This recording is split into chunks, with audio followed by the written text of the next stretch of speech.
गुरु परंपरा योग संस्थान में आपका स्वागत है। हम लोग आज योग दर्शन विभूतिपाद को कंप्लीट करने वाले हैं। उम्मीद है आप लोग पढ़कर आए होंगे तो बहुत जल्दी ये कंप्लीट हो जाएगा। विभूतिपाद विभूतिपाद में पहले हम लोग देख लेते हैं जो 55 सूत्र हैं, किस सूत्र में कौन सी बातें हैं, क्या क्या इंपॉर्टेंट है और इसमें भी क्या इंपॉर्टेंट है वो भी हम लोग देखेंगे। हम लोगों ने बहिरंग वाला देखा था, शुरुआत के 5 हम लोगों ने देखा हुआ था। इसमें वो हम लोगों ने देखा था द्वितीय पाद, साधन पाद। विभूति पाद में अंतिम 3 जो है अष्टांग योग के, जिसमें धारणा, ध्यान और समाधि है, वो विभूति पाद में शुरुआत में ही विभूति पाद में वो कहा गया। धारणा, ध्यान, समाधि पहला, दूसरा, तीसरा सूत्र है। संयम चौथा सूत्र बताया गया, फिर तीनों को मिलाकर के संयम कहा गया है। संयम की सिद्धि का फल बताया गया, संयम की सिद्धि से क्या फल होगा 5वें में बताया गया है। और संयम कैसे करना है, क्रम से करना है, वो बात बताई गई है। चित्त की भूमि पर क्रम से संयम करना है। फिर अंतरंग साधन की चर्चा आई हुई है कि ये तीनों अंतरंग साधन हैं, ये कहा गया है 7वें सूत्र संख्या में। इसका मतलब है कि जो पहले कहे गए हैं, साफ साफ उसमें लिखा हुआ है, जो पहले कहे गए हैं उनके मुकाबले ये अंतरंग है, तो पहले वाले बहिरंग हम मानते हैं। फिर उसके बाद 8वें में कहा गया है कि इन तीनों में भी निर्बीज समाधि की अगर बात करें तो ये तीनों बहिरंग हो जाता है, निर्बीज अंतरंग होगा। फिर चित्त के 3 परिणाम 9वें से लेकर 12वें सूत्र तक में कहा गया है। एनएसए जो हम लोग याद करते हैं, निरोध, समाधि और एकाग्रता परिणाम। फिर महाभूत के 3 परिणाम बताया गया, धर्म और धर्मी के भेद की भी चर्चा है, तो 13वें से लेकर 15वें तक। चित्त के 3 परिणाम और महाभूत के 3 परिणाम कहे गए हैं, भूत के 3 परिणाम। उसके बाद आया हुआ भूत के 3 परिणाम पर संयम करने से क्या होता है।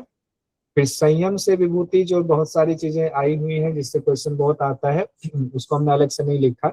17वें सूत्र से 34वें सूत्र तक एक साथ है तो उसको ले लिया। फिर आगे भी है लेकिन उसमें कुछ कुछ चीजें ब्रेक ऐसी हैं जो जहाँ से क्वेश्चन बहुत आते हैं, जिसको तोड़ करके पढ़ना जरूरी है। उसमें जैसे पुरुष का ज्ञान होता है, सूत्र संख्या 35 में है। फिर पुरुष के ज्ञान से क्या होता है, 6 प्रकार की सिद्धियां, प्रातिभ आदि सिद्धियां प्राप्त होती हैं। फिर इन सिद्धियों में भी आपका लगाव नहीं होना चाहिए क्योंकि ये सिद्धियां विघ्न हैं। तो 35वां, 36वां, 37वां जनरली एक साथ हम लोग पढ़ेंगे अभी इसको। उसके बाद परकाया प्रवेश की चर्चा 38वें में। फिर ये भी इंपॉर्टेंट है, उदान और समान वायु पर संयम करने से क्या होता है, 39वां 40वें सूत्र में। फिर उसके बाद ये भी इंपॉर्टेंट है, स्रोत काया, यानी स्रोत का आकाश से संबंध, उस पर संयम करेंगे। काया का आकाश से संबंध, उस पर संयम करेंगे तो क्या होगा, 41वें 42वें में है।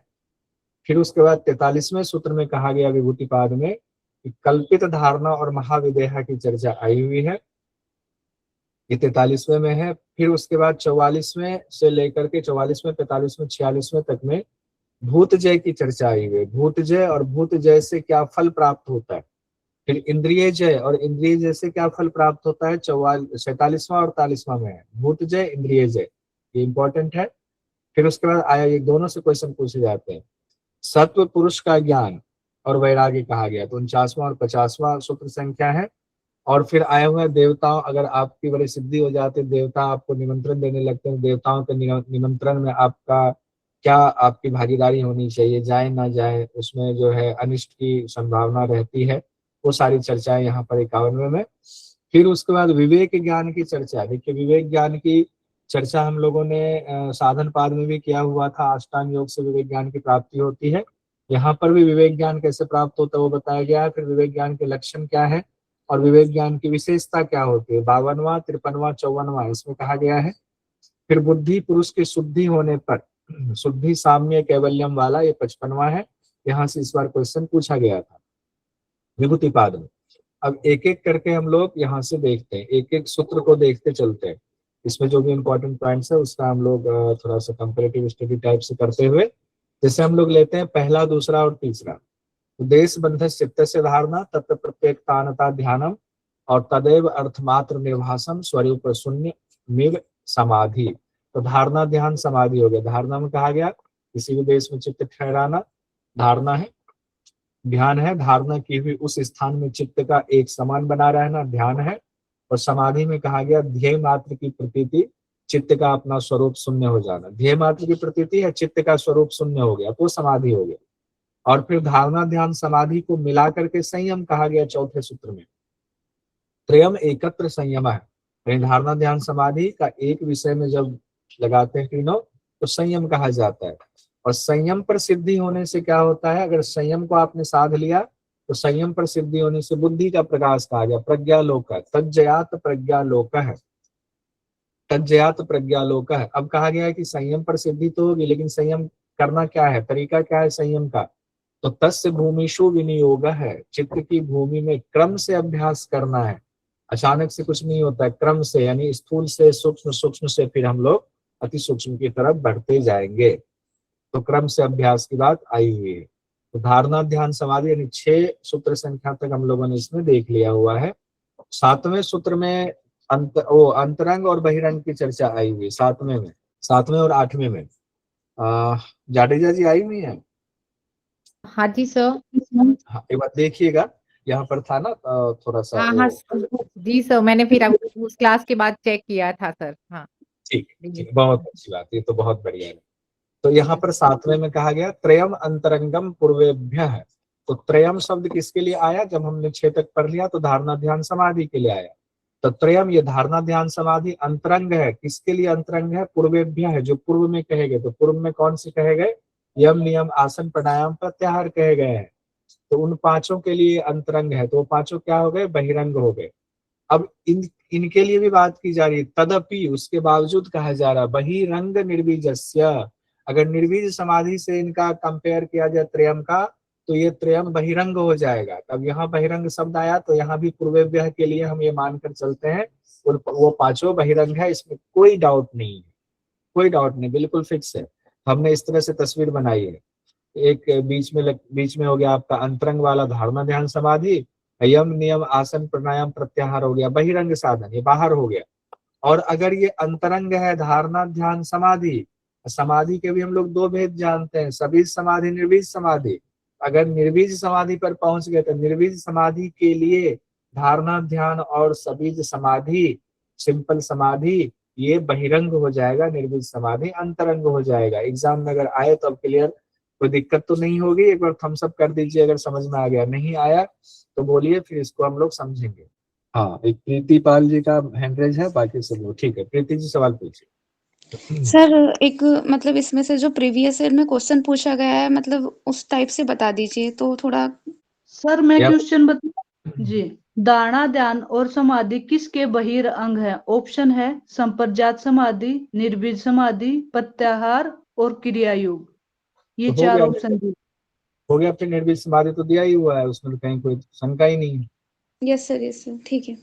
7वां और 8वां में हम लोगों ने देख लिया, बहिरंग अंतरंग भी देख लिया।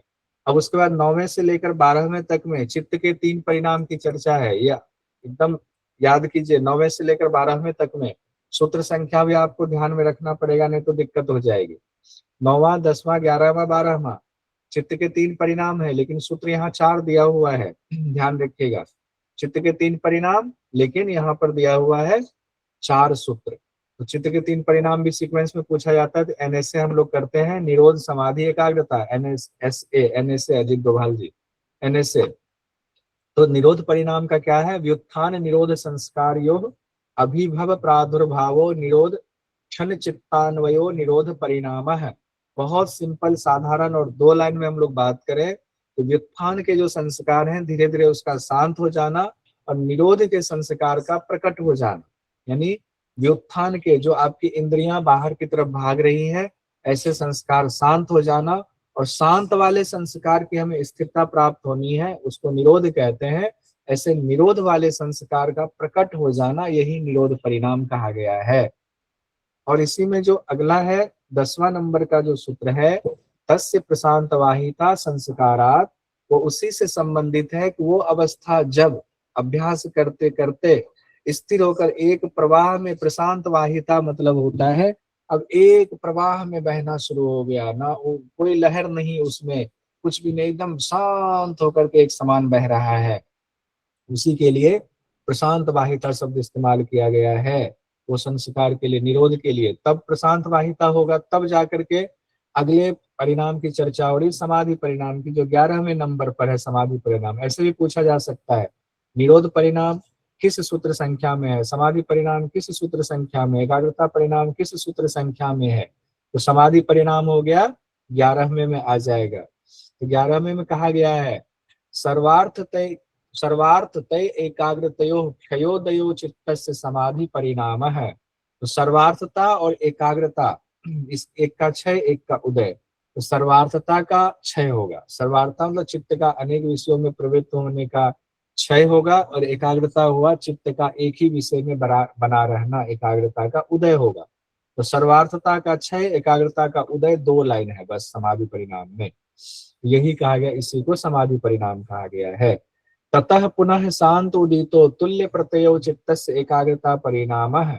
अब कहा गया दोनों का, जब शांत होने वाली वृत्ति और उदित होने वाली वृत्ति दोनों एक समान हो जाता, मिल जाता है एक समान। अभी तो दोनों अलग अलग है, लेकिन अभ्यास करते करते करते दोनों एक कर दिया आपने, लय कर दिया, तो एक समान हो जाना एकाग्रता परिणाम कहा गया है। एग्जाम में बहुत आता है, व्युत्थान के संस्कारों का शांत होना, निरोध संस्कारों का प्रकट होना किसके लिए कहा गया है, या सर्वार्थता का क्षय, एकाग्रता का उदय किसके लिए कहा गया है, शांत होने वाली वृत्ति, उदित होने वाली वृत्ति का एक समान हो जाना किनके लिए कहा गया है। अब बताइए, इसको जो है आपको क्या करना है, इसको तो याद करना पड़ेगा, और इसको टेबल बना करके खुद से लिखिए, कोई स्टिकी नोट्स बनाइए, इसके अलावा कोई चारा नहीं है। ये एनएसए हो गया, निरोध समाधि एकाग्रता परिणाम से बहुत सवाल पूछे गए, कई बार पूछे गए, तो इसमें हमने डिटेल भी दिया हुआ है, डिटेल भी देख लीजिएगा, आपके लिए सही रहेगा जब ये नोट्स मिल जाएगा। उसके बाद 13वें से हम लोग पढ़ते हैं। 13वें में जब चित्त के 3 परिणाम हो गए, तो इंद्रिय के भी 3 परिणाम होंगे। इंद्रिय के 3 परिणाम में 13वें में है, इंद्रिय के 3 परिणाम 13वें में है। एतेन भूतेन्द्रियेषु धर्म लक्षणावस्था परिणामा व्याख्याता। एतेन भूतेन्द्रियेषु, अब कहा गया भूत के भी कौन से परिणाम है, धर्म, लक्षण और अवस्था। धर्म परिणाम, लक्षण परिणाम, अवस्था परिणाम, इसका डिटेल यहाँ नहीं दिया हुआ, नीचे है, उसको खुद से आपको पढ़ना है।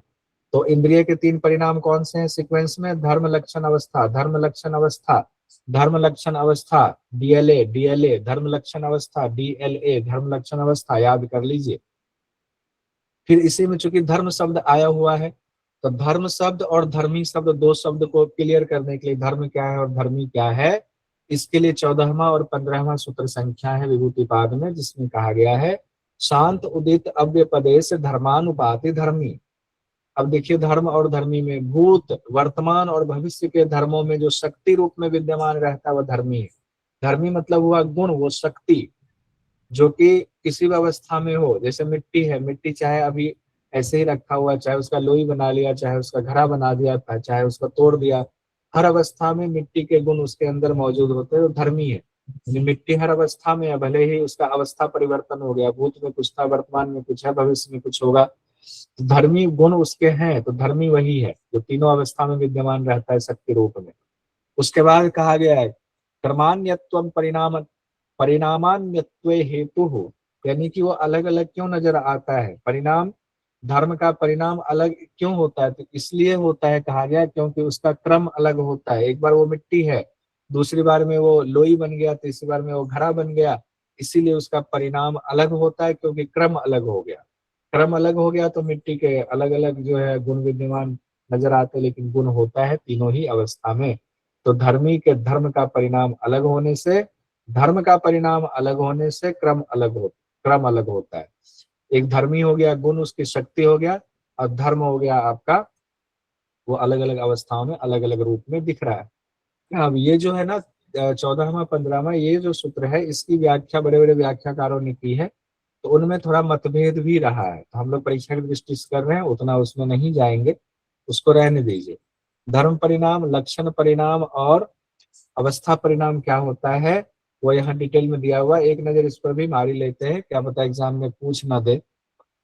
उदाहरण से समझते हैं, इसमें धर्म परिणाम में कहा गया, जैसे हम नेत्र इंद्रिय को ले ले, जैसे तो जब इसका धर्म है दर्शन करना, मतलब देखना है, धर्म क्या है, दर्शन करना। जब आंख बंद है तो उसमें देखने वाला धर्म अप्रकट है, देखने वाला धर्म क्या है, आंख अप्रकट है। आंख खुलते ही दर्शन धर्म शुरू हो जाता है, आंख खुलते ही क्या होगा, दर्शन धर्म शुरू होगा। आंख का खुलना और दर्शन होना ही धर्म परिणाम है।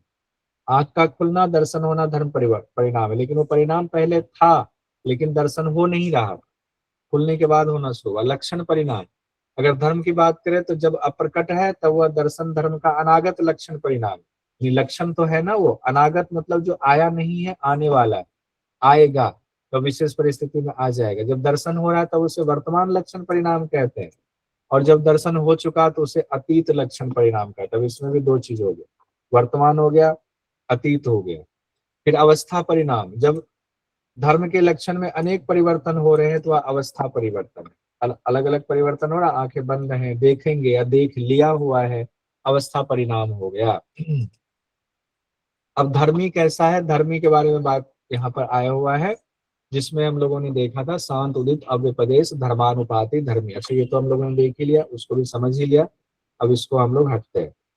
अब हम लोग आते हैं संयम और संयम से मिलने वाले फल।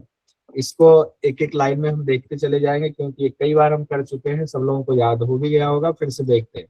परिणाम त्रय संयमात अतीत अनागत ज्ञानम, तीनों परिणामों में संयम करने से भूत और भविष्य का ज्ञान होता है। तो तीन परिणाम कौन से बात हो रही है, जो सबसे लास्ट वाला है, कौन सा परिणाम तीन हम लोगों ने धर्म लक्षण अवस्था सर, डीएलए वाला धर्म लक्षण अवस्था की चर्चा हो रही है। तीनों परिणामों में संयम करने से भूत और भविष्य का ज्ञान हो जाता है, नोट कीजिएगा। शब्द अर्थ प्रत्ययानाम इतर इतर अध्यासात संकर तत् प्रविभाग संयमात सर्वभूत रुत ज्ञानम। शब्द अर्थ और ज्ञान की बात आ रही है। शब्द अर्थ और ज्ञान इन तीनों के मिल जाने के कारण, तीनों मिला हुआ मिक्स है, लेकिन उसके विभाग में अलग अलग जब संयम करते हैं तब कहा गया सभी प्राणियों की वाणी का ज्ञान हो जाता है।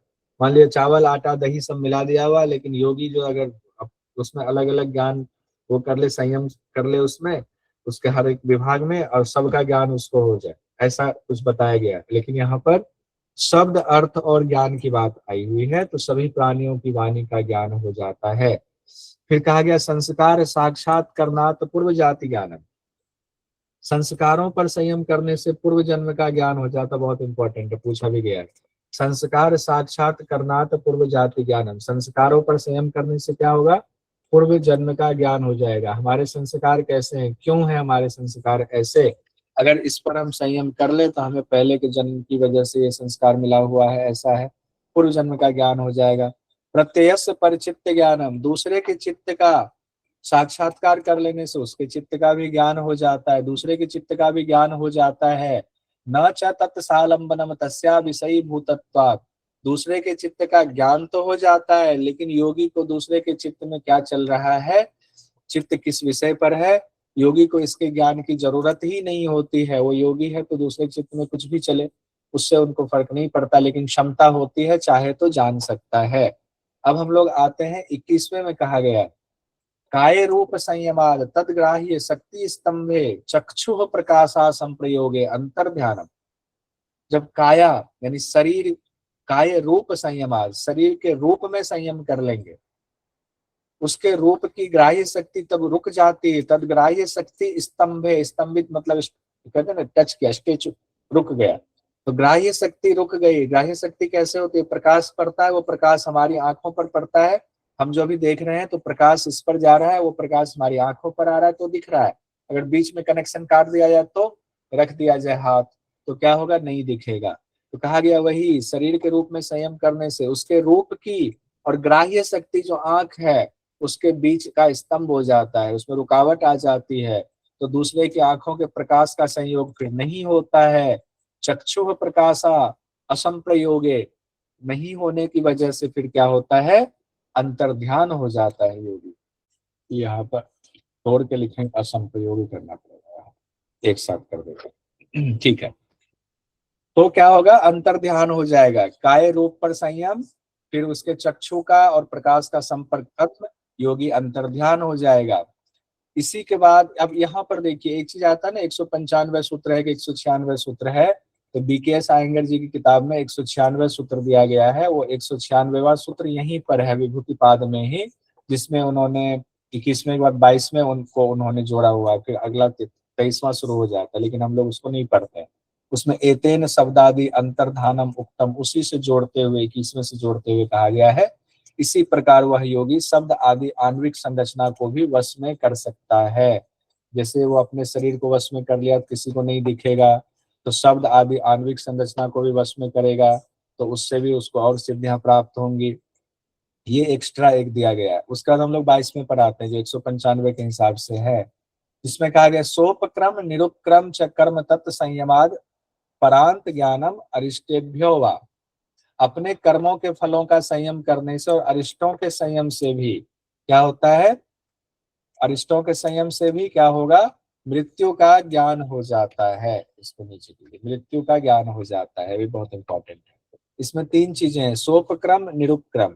सोपक्रम और निरुपक्रम से सवाल ऐसे भी पूछा जाता है कि सोपक्रम निरुपक्रम क्या है, तो ये कर्म है। कौन क्या है ये, सोपक्रम निरुपक्रम कर्म है। सोपक्रम हुआ शीघ्र फल देने वाले कर्म, निरुपक्रम होता है विलंब से फल देने वाले कर्म। अगर एग्जाम में एक बार ये क्वेश्चन आया हुआ था, सोपक्रम निरुपक्रम क्या है, तो ये दोनों कर्म है। तो जब इनको आप अच्छे से जान लेते हो कि जो शीघ्र फल देने वाला कर्म है उसको संयम करके पूरा उसका ज्ञान हो गया, जो विलंब से फल देने वाले कर्म है उसका भी ज्ञान हो गया, और अरिष्ट के कोई चिन्ह देखते, अनहोनी के कोई चिन्ह आपको दिखते हैं उसका भी ज्ञान हो गया, जो वशिष्ठ संहिता में बहुत चर्चा इसकी आई हुई है। तो उससे हमारे अपने मृत्यु का, यानी हमारे अपने जीवन काल का पता चल जाता है कि कितने साल हम जिएंगे या नहीं जिएंगे। 22वें नंबर में कहा गया सोपक्रम निरुपक्रम। फिर कहा गया मैत्री आदिशु बलानी, यानी मैत्री आदि में संयम करने से, मैत्री आदि की भावनाओं में संयम करने से बल मिलता है। तो मित्रता से बल मिलता है, ऐसे भी इसको याद करते हैं। बलेसु हस्ती बलादिनी, हाथी आदि के बलों में संयम करने से कहा गया, हाथी आदि कहा गया। आदि मतलब हाथी के जैसे और भी कई चीजों में अगर संयम करेंगे तो उनके जैसा बल प्राप्त हो जाएगा। फिर कहा गया अगला, प्रवृत्ति आलोक न्यासात सूक्ष्म व्यवहिता विप्रकृष्ट ज्ञानम। अब ये इंपॉर्टेंट है, क्यों इंपॉर्टेंट है देखिए। प्रवृत्ति के प्रकाश को कहा गया, प्रवृत्ति आलोक न्यासात, प्रवृत्ति का जो प्रकाश है तो उसको सात्विक प्रकाश से जोड़िए। जब आप अभ्यास करते करते तामसिक से राजसिक, राजसिक से सात्विक पर पहुंच गए, अब सत्व आपका भरा पड़ा है और आपका रज और तम दबा पड़ा है, तो अब वो जो सात्विक प्रवृत्ति है उसके प्रकाश को अगर किसी सूक्ष्म चीज पर आप डालेंगे तो सूक्ष्म का ज्ञान हो जाएगा। आवरण युक्त कुछ ढका हुआ चीज है उस पर डालेंगे, उसका भी ज्ञान हो जाएगा। बहुत दूर कोई वस्तु है उस पर अगर आप अपने सात्विक प्रवृत्ति को डालेंगे तो उसका भी ज्ञान हो जाएगा।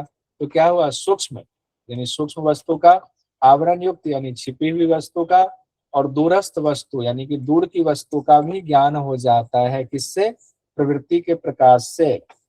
यहाँ पर देखिए व्यास भाष्य में कहा गया है, मन की ज्योतिष्मती प्रवृत्ति के, अब ये ज्योतिष्मती शब्द आया हुआ, मन की ज्योतिष्मती प्रवृत्ति के आलोक मतलब डालने, ज्योतिष्मती प्रवृत्ति को उस विषय पर लगा देंगे तो सूक्ष्म आवरण युक्त और दूर वाली वस्तुओं पर अगर हमने अपनी सात्विक प्रवृत्ति को लगा दिया तो सूक्ष्म छिपी हुई और दूर की वस्तु का भी ज्ञान हो जाएगा।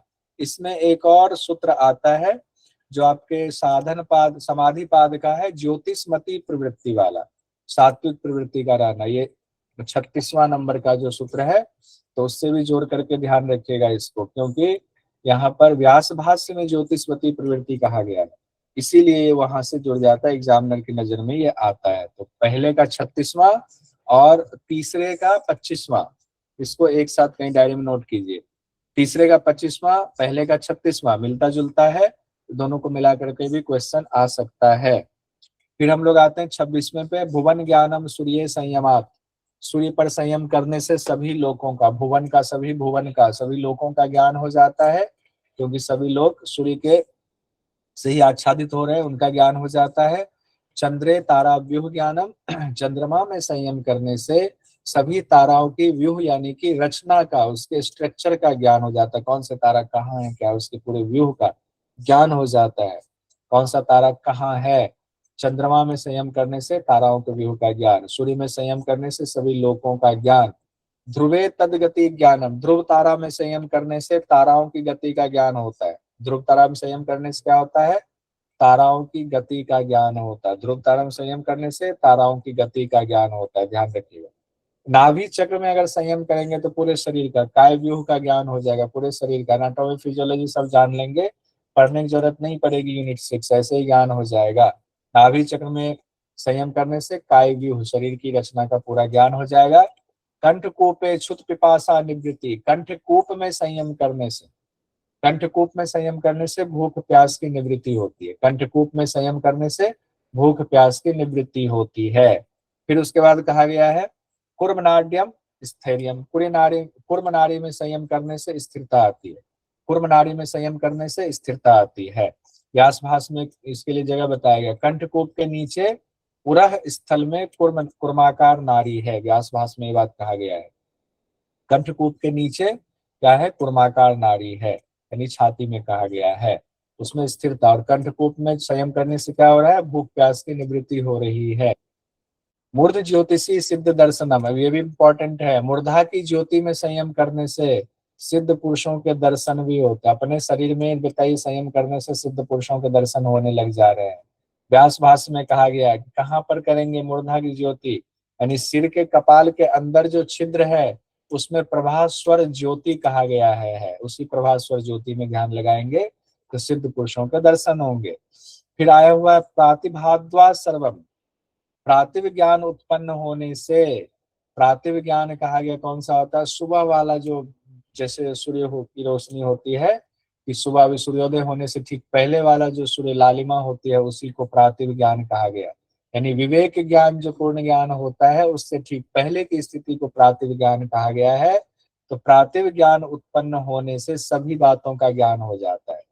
योगी को सारी बातों का, सर्वम शब्द कहा गया, हालांकि व्याख्याकारों ने कहा सर्वम का अर्थ का मतलब है सब कुछ नहीं, बहुत सारी चीजों का ज्ञान हो जाता है, लेकिन यहाँ सूत्र के हिसाब से चले तो सर्वम शब्द आया हुआ है।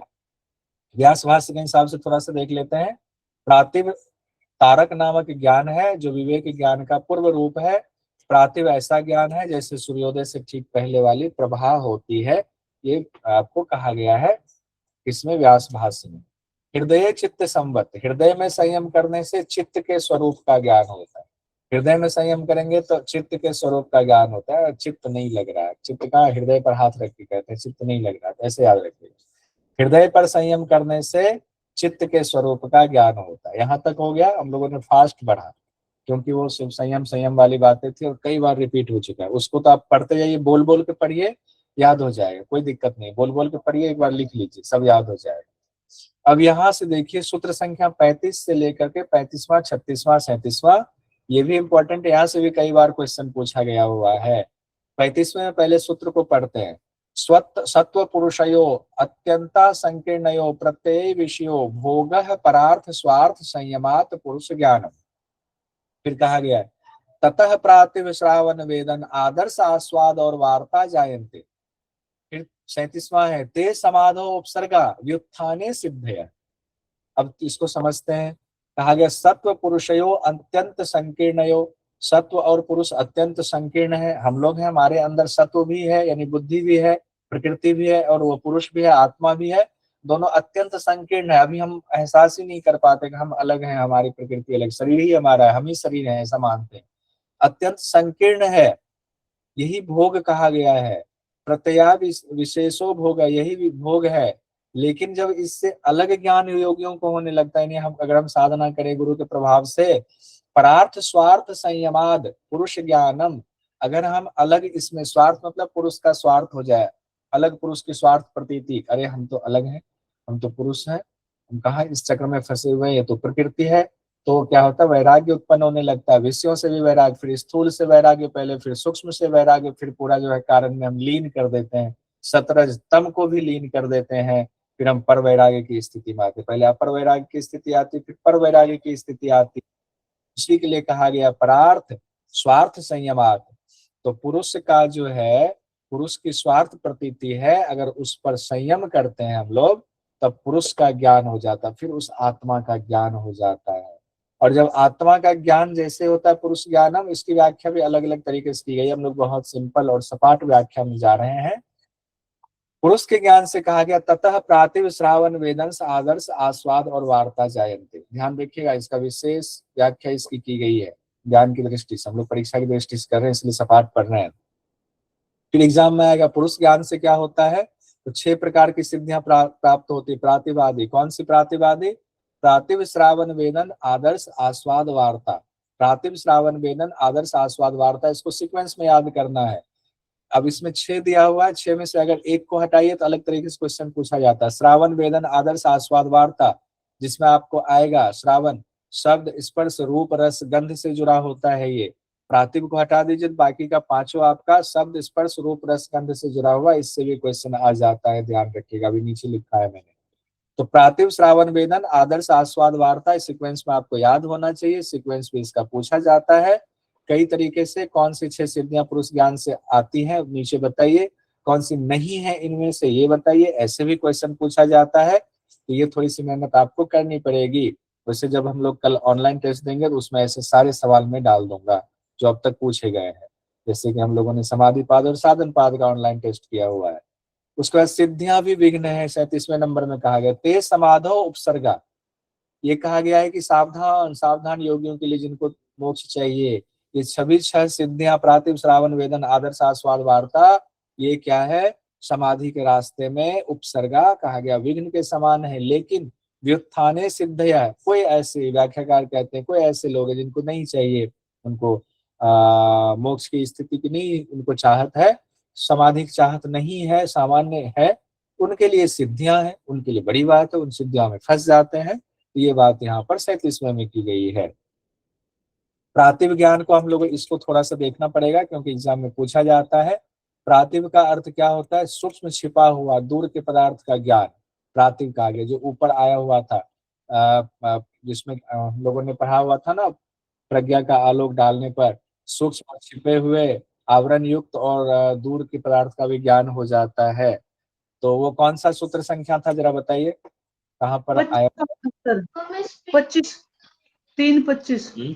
हाँ 3:25। और उसको उससे जुड़ा हुआ समाधि पाद में कौन सा है? 1:36 36 ज्योतिषमती प्रवृत्ति। ज्योतिषमती प्रवृत्ति, बहुत सुंदर।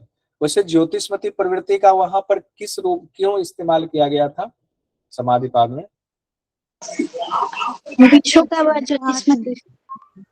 चित्त की सत्ता के 5 उपाय थे विशोका व सर। ज्योतिषमती प्रवृत्ति।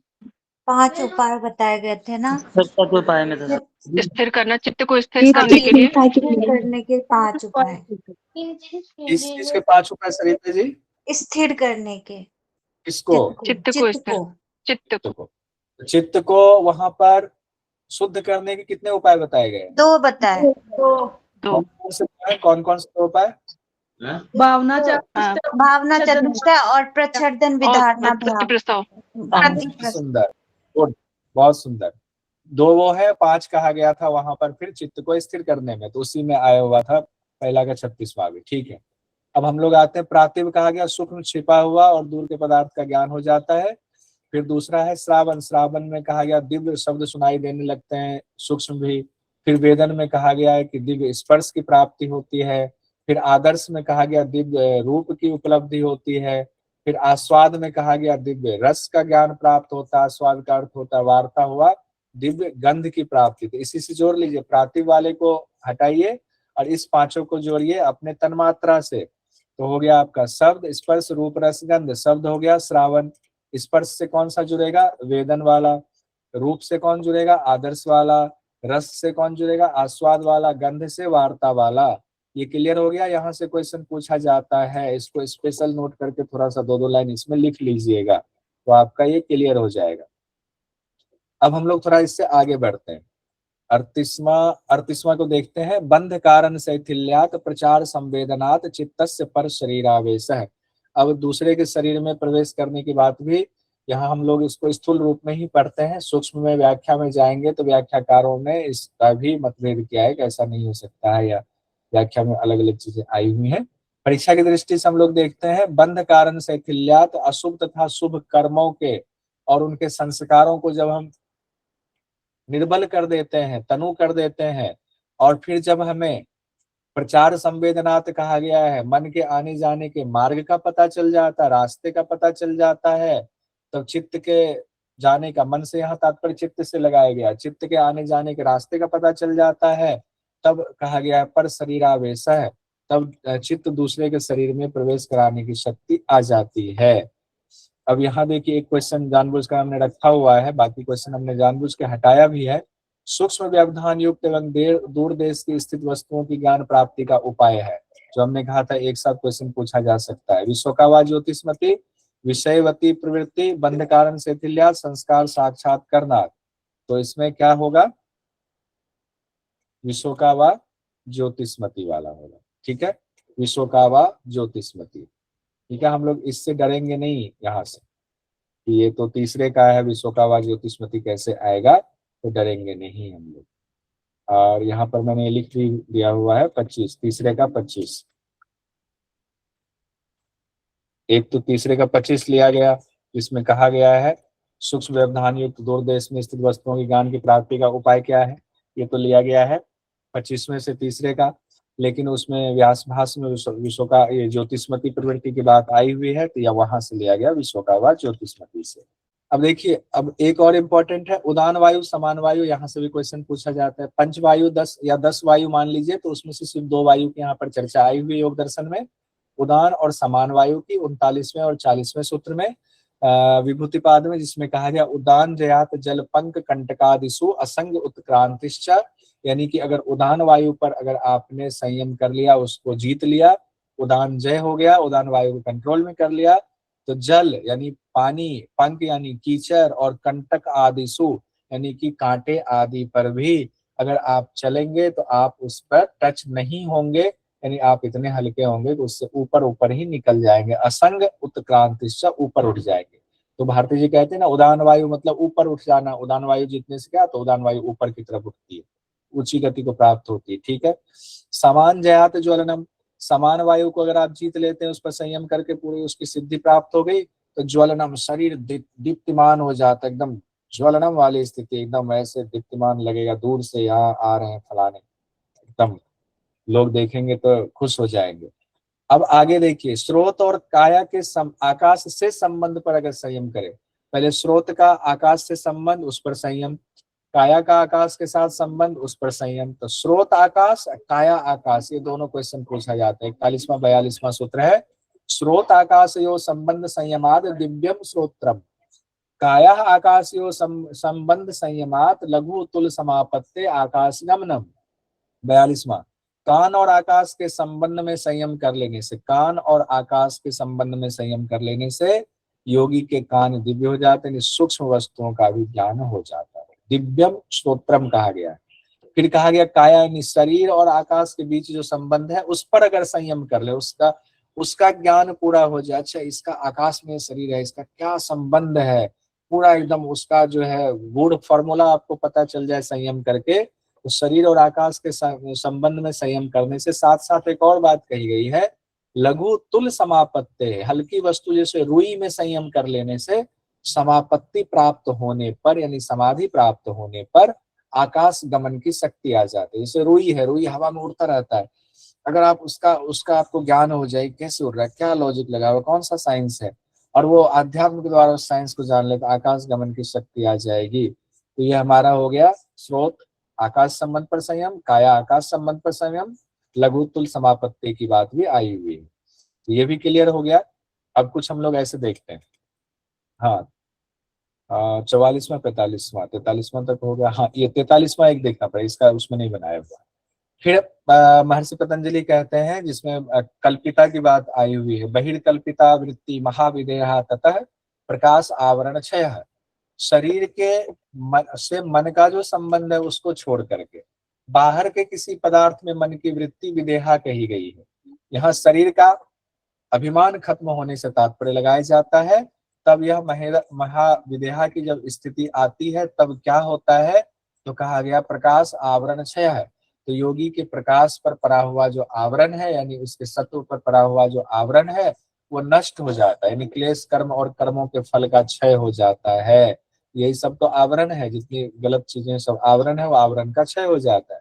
व्यास भाष्य में कहा गया है, शरीर से बाहर मन की वृत्ति विदेहा नामक धारणा है। और अन्य व्याख्या में कहा गया और पुस्तकों में, शरीर में मन के रहते हुए उसका बाहर के पदार्थ से संयम करके योगी इस धारणा की सिद्धि करता है। इसको लेकर के भी व्याख्या बहुत लंबी लंबी है, तो हम लोग उस पर नहीं जाएंगे। अब हम लोग आते हैं भूत जय और इंद्रिय जय। ये दो बहुत इंपॉर्टेंट है, यहाँ से क्वेश्चन बहुत आएगा आपका कि भूत जय क्या होता है, भूत जय का फल क्या होगा, और इंद्रिय जय क्या होता है, इंद्रिय जय हो जाए तो क्या फल प्राप्त होगा। तो ये भी देखिए यहाँ से क्वेश्चन आएगा। ये 44वां 45वां 46वां है भूत जय। भूतजय शब्द ही आया, मैंने लिख दिया पंच महाभूत पर विजय, ब्रैकेट में भूतजय है। अब यहाँ से क्वेश्चन कैसे पूछा जाएगा वो भी देख लीजिए। स्थूल स्वरूप सूक्ष्म अन्वय अर्थवत्व संयमाद भूतजय। स्थूल स्वरूप सूक्ष्म अन्वय अर्थवत्व संयमाद भूतजय है। ये चारों चीजें आपको सीक्वेंस में याद रखनी पड़ेगी। स्थूल स्वरूप सूक्ष्म अन्वय अर्थवत्व, पांचों चीजें। स्थूल स्वरूप सूक्ष्म अन्वय अर्थवत्व, ये क्वेश्चन पूछा जाता है भूतजय से संबंधित, ये इसको क्रम से लगाए। भूतजय से संबंधित किस पर संयम करना उसको क्रम से लगाए। स्थूल स्वरूप सूक्ष्म अन्वय अर्थवत्व, आपका जो कल ऑनलाइन टेस्ट होगा उसमें ये आएगा, पहले बता रहा हूँ। भूतजय हो जाता है स्थूल स्वरूप सूक्ष्म अन्वय और अर्थवत्व। और किन्हीं को डिटेल दिक्कत हो तो पुराना मेरा वीडियो है, उस वीडियो को देखिएगा, बहुत डिटेल में इसको हम लोगों ने पढ़ा हुआ है। स्थूल क्या है, स्वरूप क्या है, सूक्ष्म क्या है, अन्वय क्या है, अर्थवत्व क्या है। यहाँ पर डिटेल पढ़ने की जरूरत नहीं, क्योंकि इस क्लास का मकसद ही है जो पढ़ के आए हैं उन्हीं के लिए क्लास है। तो ये हो गया स्थूल स्वरूप सूक्ष्म अन्वय और अर्थवत्व। इन 5 प्रकार की अवस्था में जब संयम करते हैं तब जाकर के भूतजय की प्राप्ति होती थी। अवस्थाओं को, भूतजय से संबंधित 5 अवस्थाओं को क्रम से लगाए, ये क्वेश्चन आएगा। फिर कहा गया भूतजय हो गया तो क्या होगा, 5 अवस्था पर संयम कर लिया तो ततो अनिमा आदि प्रादुर्भाव, अनिमा आदि सिद्धियां प्राप्त हो जाएंगी। काय संपत की प्राप्ति होगी। फिर कहा गया है तद तद धर्म अनभिघातश्च, तद मतलब कि उन भूतों के धर्म आपके लिए बाधा नहीं बनेंगे। जैसे पानी है, पानी में डूबेंगे नहीं, कोई ठोस चीज है तो उससे आपको चोट नहीं लगेगी, तो वो भूत के धर्म बाधा नहीं बनेंगे आपके लिए। अग्नि है तो उसमें जलेंगे नहीं, इस तरह की चीजें कही गई। तो 3 फल हो गया भूतजय के, अनिमादि सिद्धियां, काय संपत्ति की प्राप्ति, भूतों के धर्म बाधा नहीं बनते हैं। और इसी में देखिए काय संपत क्या है, उसके बाद कहा गया 46वें नंबर के सूत्र में विभूतिपाद में, रूप लावण्य बल वज्र संघनन त्वानि काय संपत, यानी रूप लावण्य बल और वज्र, ये तो 4 चीजें आता है, वज्र के समान अंग हो जाता है। रूप लावण्य बल वज्र, रूप लावण्य बल वज्र, ये ध्यान रखिएगा सीक्वेंस में। प्लस ये काय संपत से कई बार सवाल आया हुआ है, ये सवाल भी कल के टेस्ट में आएगा। ये शरीर की संपदा है। तो भूतजय हो गया, काय संपत हो गया। भूतजय में क्या फल, अनिवार्य काय संपत, और भूतों के धर्म बाधा नहीं बनते हैं। भूतजय के बाद आएंगे हम लोग किस पर, इंद्रिय जय पर चर्चा करेंगे। देखिए इसमें हमने नोट्स में उसे स्थूल स्वरूप सूक्ष्म और अन्वय अर्थवत्व इसका बता दिया हुआ है, इसको एक बार आप लोग खुद से देख लीजिएगा। अनिमा आदि सिद्धियों की भी यहाँ पर चर्चा दी हुई है। हालांकि अनिमा आदि सिद्धियां जो व्यास भाष्य में है वो अलग है, तो वो ध्यान दीजिएगा। लेकिन एक बार क्वेश्चन पूछा गया था और क्वेश्चन कहाँ से पूछा गया किसी को पता ही नहीं चल रहा था। कई बार कई लोगों ने चैलेंज किया, प्रीवी एनटीए ने नहीं माना।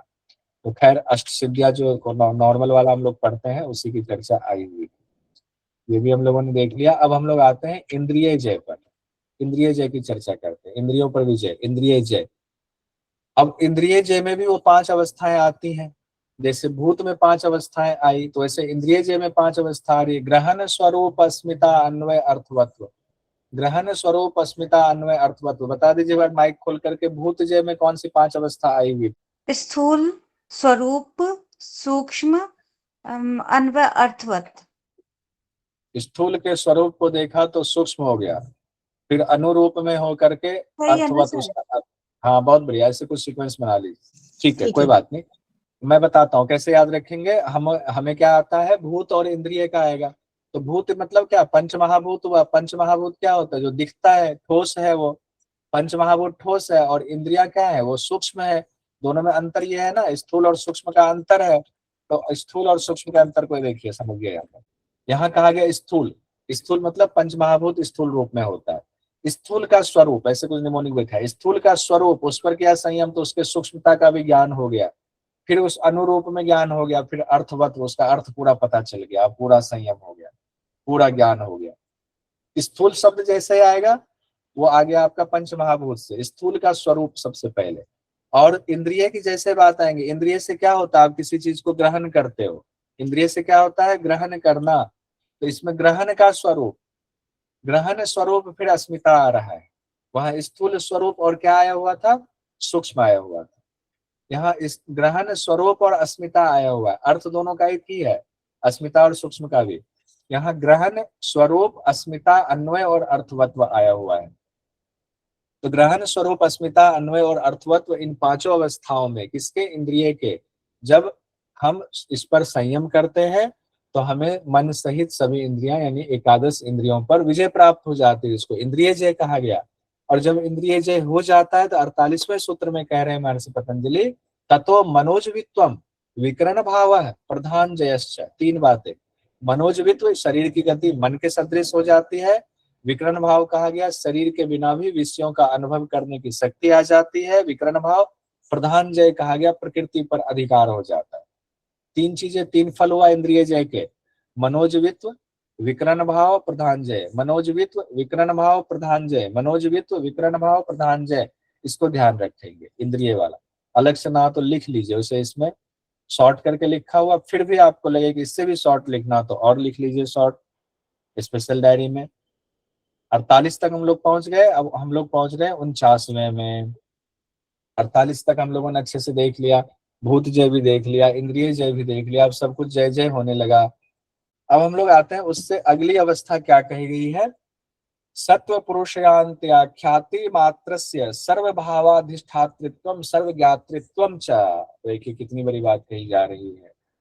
सत्व पुरुषांत यानी सत्व पुरुष अन्यता ख्याति मात्रस्य, जब योगी को ये ज्ञान हो जाता है कि सत्व और पुरुष अलग अलग है, अन्यता है, दोनों अलग अलग है। सत्व मतलब प्रकृति और पुरुष मतलब जो आत्मा है, दोनों अलग अलग है, तब उसको सभी समाधि की प्राप्ति हो गई। यानी अभी जो है इतना ही ज्ञान हुआ है, इतना ज्ञान ख्याति मात्र से, इसी के लिए सभी समाधि कहा गया, सभी समाधि की उसकी प्राप्ति हो गई।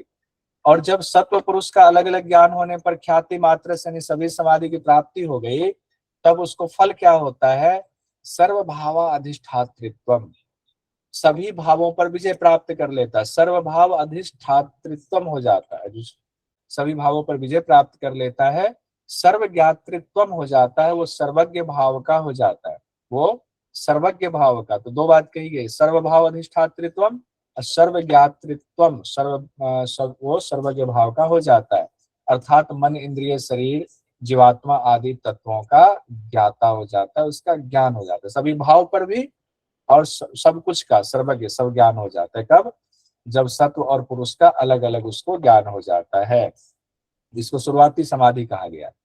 फिर हम लोग आते हैं, अब यहाँ से क्वेश्चन पूछा जाता है, तद वैराग्यात अपि दोष बीज क्षय कैवल्यम। ऊपर जो बताया गया, जो सिद्धियां मिली कि सभी भावों पर विजय प्राप्त हो गई है, सब कुछ जान गया हुआ है, तो ऊपर जो सिद्धियां मिली है उनमें भी जब वैराग्य उत्पन्न हो जाए तो दोष रूपी बीज नष्ट हो जाता है, उसको भी दोष ही माना गया। सुख भी दुख रूप ही होता है योगियों के लिए, तो कैवल्य की प्राप्ति होती है, कैवल्य की प्राप्ति। आप लोगों के होमवर्क है, कैवल्य शब्द कहाँ कहाँ इस्तेमाल हुआ है योग दर्शन में। कल मुझे टेबल चाहिए, सब लोग बना करके भेजेंगे मुझे, कैवल्य शब्द कहाँ कहाँ इस्तेमाल हुआ है। 50वां भी हो गया, तब कैवल्य की प्राप्ति कब होगी, जब सिद्धियों में भी वैराग्य उत्पन्न हो जाएगा। उसके बाद 51वें नंबर में कहा गया, ये यहाँ से बहुत बार क्वेश्चन पूछा गया है, स्थान्युप निमंत्रणे संगस्मया कर्णम पुनर्निष्ठ प्रसंगात। अगर आप मान लीजिए एक अवस्था की प्राप्ति हो जाती, सिद्धियां प्राप्त हो रही है, आपका चित्त स्थिर हो रहा है, तब कहा गया है कि आपको लोकपाल आदि देवता भी निमंत्रण देते हैं, और अगर आपने निमंत्रण में संग कर लिया, राग कर लिया उसमें, अरे हमें तो देवता बुला रहे हैं, आसक्ति आ गई, तो कहा गया है कि ऐसा करने से पुनर्निष्ठ प्रसंगात, आपने राग कर लिया, अभिमान कर लिया, तो आपका अनिष्ट तय है, आपका अनिष्ट हो जाएगा। दूसरे अर्थों में कहें तो उच्च स्थान प्राप्त व्यक्तियों के निमंत्रण पर आसक्ति या अभिमान नहीं करना चाहिए। यहाँ से बहुत क्वेश्चन पूछे जाते हैं। 52वें सूत्र पर आते हैं हम लोग, तृतीय यानी कि विभूतिपाद के, जिसमें कहा गया है क्षण तत्क्रमयो संयमाद विवेक जम ज्ञानम। अब विवेक ज्ञान की चर्चा आती है, तो विवेक ज्ञान कैसे प्राप्त होता है, क्षण और उसके क्रम में संयम करने से विवेक ज्ञान प्राप्त होता है। यानी जो भी चीजें हैं, जिससे हमारा सृष्टि की रचना हुई है, तो क्षण क्षण करके क्रम से सृष्टि की रचना हुई हमारे, और किसी वस्तु की रचना हुई तो उसका भी क्रम से हुआ है, क्रम से अचानक से तो नहीं आया, क्रम से रचना हुई है, और एक एक जो क्रम आया उसमें एक एक क्षण जुड़ा हुआ है। अब यहाँ पर देखिए उसी तरीके से स्थूल से सूक्ष्म पर जब हम संयम करते हैं, तो क्षण और उसके क्रम को, अत्यंत लघु काल का नाम क्षण है, और क्षणों के प्रवाह का ना टूटना क्रम है, तो क्षण और उसके क्रम दोनों पर जब हम संयम कर लेते हैं तो विवेक ज्ञान प्राप्त होता है। आपको आ सकता है कि विवेक ज्ञान कैसे कैसे प्राप्त होता है, ये भी एक होमवर्क हुआ कि विवेक ज्ञान किस तरीके से प्राप्त होता है, क्या क्या उपाय बताए गए हैं। एक तो अष्टांग योग है, और एक यहाँ कहा गया क्षण और उसके क्रम में संयम करने से, साधन पाद में कहा गया योग के अंगों का अनुष्ठान करने से विवेक ख्याति आती, विवेक ज्ञान प्राप्त होता है। ठीक है, तो इसको भी नोट्स बना के भेजिएगा उसी में एक साथ, नोट करते जाइए। अगर नोट नहीं करेंगे कल मैं पूछूंगा कि क्या क्या होमवर्क था। 53वें नंबर का सूत्र है जाति लक्षण देशे अयतान वच्छेदात तुल्यो प्रतिपत्ति। जाति लक्षण और देश भेद से जो मिला हुआ था, जिसको अलग अलग करना मुश्किल था, अब वो विवेक ज्ञान के द्वारा साफ साफ नजर आने लगा। विवेक ज्ञान का इतना फायदा है। जाति कौन सी थी, लक्षण और देश। जैसे मान लीजिए आंवला है, दिल्ली में आंवला हमने अपने पेड़ से तोड़ा, वैसा ही आंवला हमने बंगाल से तोड़ा, वैसा ही आंवला हमने किसी और जगह से मुंबई से तोड़ करके ले आए। तीनों आंवला को हमने ऐसे लिया, ऐसे मिला दिया और रख दिया। सामान्य आदमी से पूछेंगे बताइए आंवला ये दिल्ली का है, ये कोलकाता का है, ये मुंबई का, कौन सा है, वो नहीं बता पाएगा। लेकिन विवेक ज्ञान होने पर जाति लक्षण और देश के भेद में भी जो मिला हुआ वैसे भी पता चल जाता है। तो इसका उसमें व्यास भाष में बहुत सुंदर इसकी व्याख्या दी गई है। अगर आप लोग ज्यादा जानना चाहें तो इसको पढ़ सकते हैं। लेकिन ये ध्यान रखिए जाति लक्षण देश के भेद से मिला हुआ भले ही हो, लेकिन विवेक ज्ञान के प्राप्त होने पर ये भी साफ साफ आप इसका पता कर सकते हैं। फिर 54वें में कहा गया है तारकम सर्व विषयम सर्वथा विषयम अक्रमम चेति विवेकजम ज्ञानम। विवेक ज्ञान की विशेषता बता रहे हैं। वो विवेक ज्ञान कैसा है, विवेक ज्ञान की चर्चा चल रही है। वो विवेक ज्ञान कहा गया है तारकम है, भवसागर से तारने वाला है, सर्व विषयम सभी विषयों को जानने वाला है, सर्वथा विषयम हर तरीके से जानने वाला है, अक्रमम क्रम के बिना जानने वाला, डायरेक्ट जाने वाला। अभी क्या होता है, हम लोग को छत पे जाना है तो सीढ़ी पर एक एक क्रम से चढ़ते हुए जाएंगे, और जो मान लीजिए योगी को इतनी क्षमता होगी छत पे डायरेक्ट पहुंच जाएंगे, वहीं प्रकट हो जाएंगे। तो इसमें कहा गया विवेक ज्ञान की विशेषता में 4 चीजें, तारकम, सर्व विषयम, सर्वथा विषयम, अक्रमम, ये 4 चीजें कही गई है। तो ये भी टेबल बना करके नोट कर लीजिएगा, बहुत इंपॉर्टेंट है। अंतिम जो सूत्र है विभूतिपाद के, उससे इस बार क्वेश्चन पूछा गया था, जिसमें कहा गया है सत्व पुरुषयोः शुद्धि साम्य कैवल्यम। सत्व पुरुषयोः शुद्धि साम्य कैवल्यम। बुद्धि और पुरुष यानी आत्मा, पुरुष यानी आत्मा, तो बुद्धि और आत्मा इन दोनों की जब समान रूप से शुद्धि होती है, बुद्धि की भी समान रूप से शुद्धि होगी, पुरुष की भी समान रूप से शुद्धि होती है, तब विवेक ज्ञान के द्वारा कैवल्य की स्थिति की प्राप्ति होती है। दोनों की शुद्धि भी विवेक ज्ञान से होती है और तब कैवल्य की प्राप्ति होगी। तो बुद्धि और पुरुष की दोनों की समान रूप से शुद्धि की बात की गई है योग दर्शन में, तब कैवल्य की स्थिति की प्राप्ति होगी। तो विभूतिपाद भी अपना संपन्न हो गया। अब कोई सवाल है तो पूछिए।